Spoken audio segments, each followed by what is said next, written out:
This episode is about how I set up the engagement for Miki. Today is a couple days after the actual engagement proposal.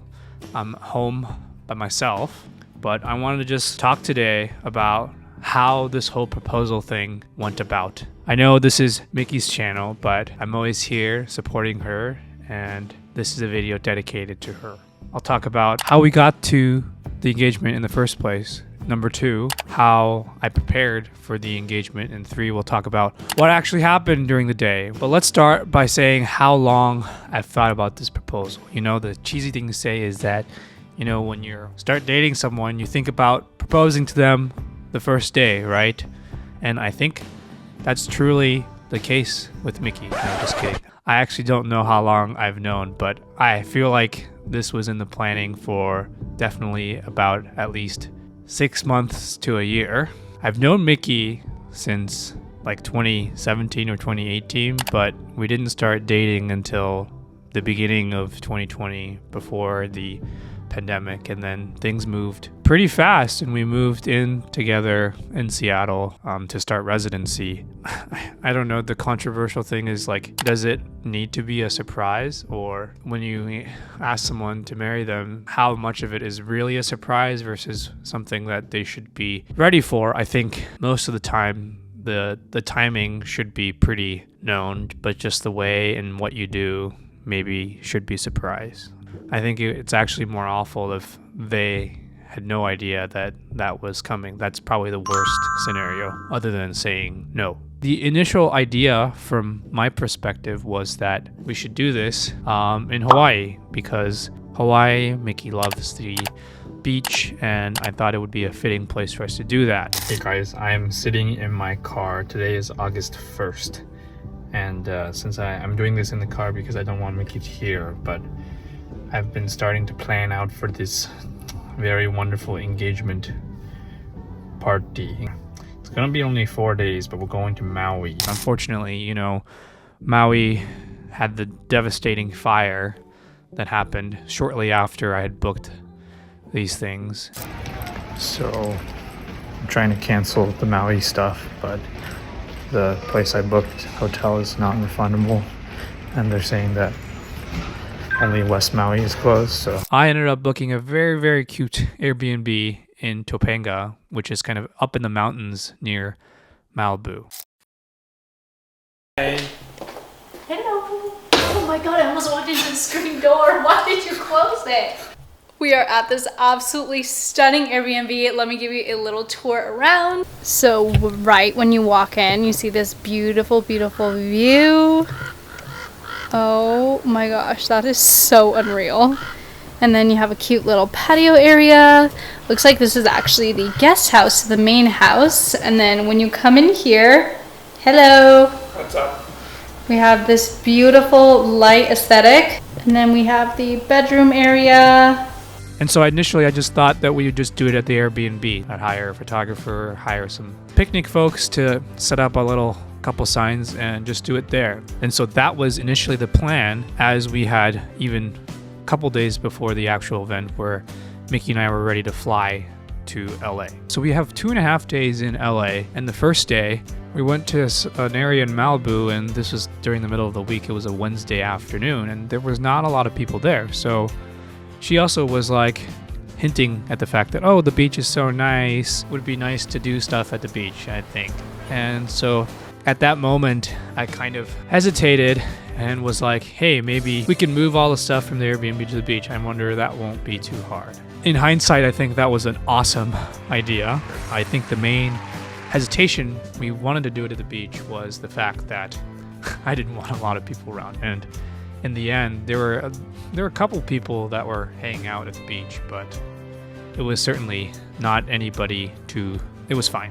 The day of, the plan was Miki and Tiff were gonna go get brunch, and I said that, you know, they can go get brunch together.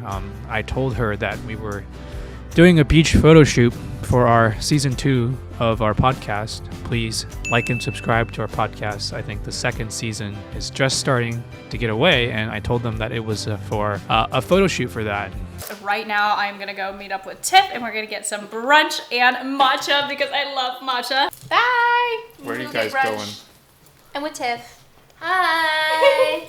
We're having a girls' day. Are we coming back here? Yeah, we'll come back. Okay, yeah, nice stuff. I don't know if she bought it, but she kind of went along with it. All right, I have dropped off Mickey. It's time for Operation Get Some Food. And the plan today is to get some ice, get all the food that Mickey likes in LA, and then bring them to the picnic. First stop is Target. We gotta get some ice and some snacks. Next stop is we're going to Kava, and then right across from Kava is In-N-Out. All right, I think I'm going to eat one of the In-N-Outs since there's two of them. I asked for no pickles, but they put pickles in this one. I got to the beach, Point Doom, at around 4:30 p.m. It took about 45-minute drive from the city. Our photographers were there, and then the picnic folks, which they had a little sign that said, "Marry me." All right, we're here at the beach. The photographer and the picnic stuff are all here. Testing audio, 1, 2, 3, 1, 2, 3. Is this gonna work? Mickey and Tiff were like, "Oh crap, there's a big accident. We're gonna be a little bit late." And they kind of threw off the timing a little bit. So they were supposed to show up at 5:10. That was the timing I told them. And then their ETA estimate based on Google Maps, so I have her location shared, was like 5:30, 5:40. But thank you to Tiff, who apparently booked it. They ended up getting there on the earlier side around 5:20, which was a little bit unexpected for me. All right, it's almost game time. I have to go change and then bring a bunch of stuff over there. I met Mickey in the parking lot and walked her down, but I actually forgot the ring in the car. So right when I started my little speech, I realized, oh my gosh, I don't actually have the ring. So I had to book it back to the car and then bring it back. But it was nice.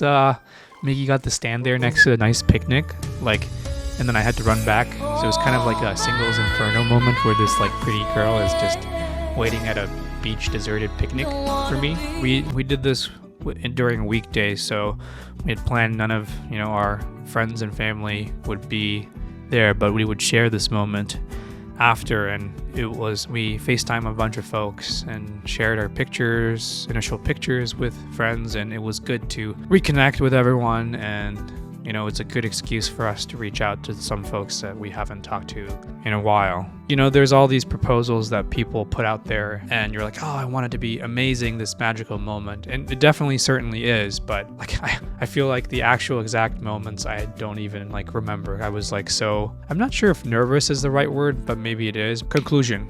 Thank you to everybody who has been tuning in to hear the tea about what happened. I want to, first of all, shout out to my current and future partner in crime, Mickey, for dealing with me and saying yes. Forgot to mention she did say yes. If all those men are out there still trying to figure out what to do the proposal, send me a DM, ask your friends, ask your partner's friends on how they can help to make it a memorable day. Thanks for tuning in.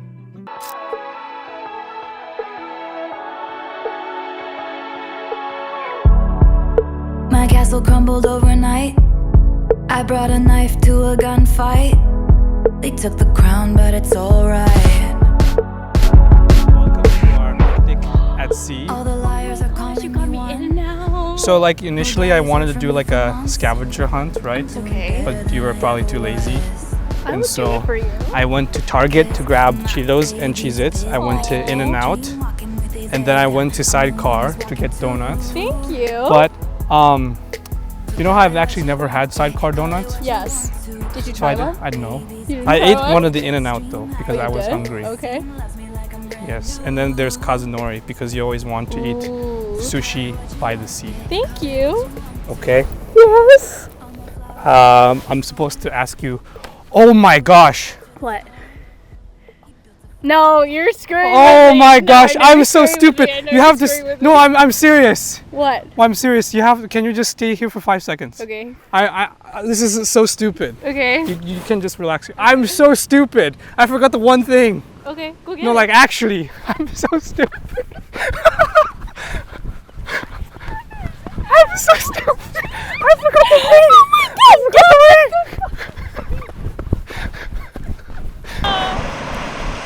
Oh my god. That's very on brand for a relationship that he would bring up. Is that not like the most Kevin thing to happen to us? Pretty sweetie. I thought he was pranking me. I was like, that can't possibly be real. Yeah. This is like simulating the Korean show where the hot girl is like waiting at the deserted island and then the hot guy comes over here. I love you and I want to spend the rest of my life with you. Will you marry me? Yes, yes, yes, yes, yes. I love you. Can I take I love you. And I know I make the same mistakes every time. I'm sweating so much. One thing right. Jan, do I have to do this again? I did one thing right. Oh my gosh, it's huge. Is it gonna fit? I'm laughing with my love, I'm making boards, undercovers, trust him like a brother. Yeah, you know I did one thing right. Starry eyes sparking up my darkest night. Good morning. What's going on? Can you believe it? Yes, I did it. Somebody wanted to marry me. This